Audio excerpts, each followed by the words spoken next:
Welcome to What to Watch channel. The Sandy Cat story. The Sandy Cat sat by the kitchen fire. Yesterday it had had no supper. This morning everyone had forgotten it. All night it had caught no mice. All day as yet it had tasted no milk.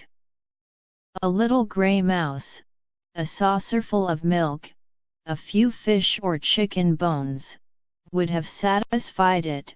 But no grey mouse, with its soft stringy tail behind it, ran across the floor. No milk was near, no chicken bones, no fish, no anything.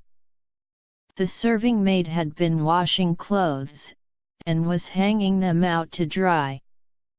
The children had loitered on their way to school, and were wondering what the master would say to them.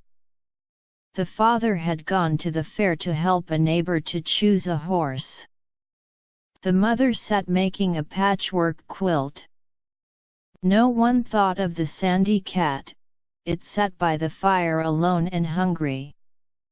At last the clothes were all drying. The children had been scolded, and sat learning a lesson for the morrow.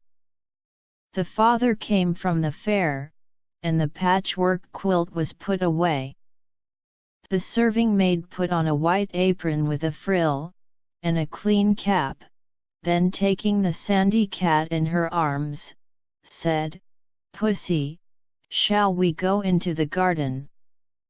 So they went and walked up and down the pathway, till at last they stopped before a rose tree.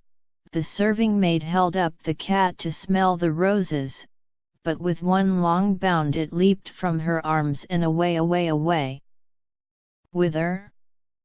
Ah, dear children, I cannot tell, for I was not there to see, but if ever you are a Sandy Cat you will know that it is a terrible thing to be asked to smell roses when you are longing for a saucerful of milk and a grey mouse with a soft stringy tail.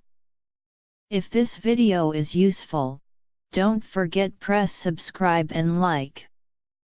Thank you so much.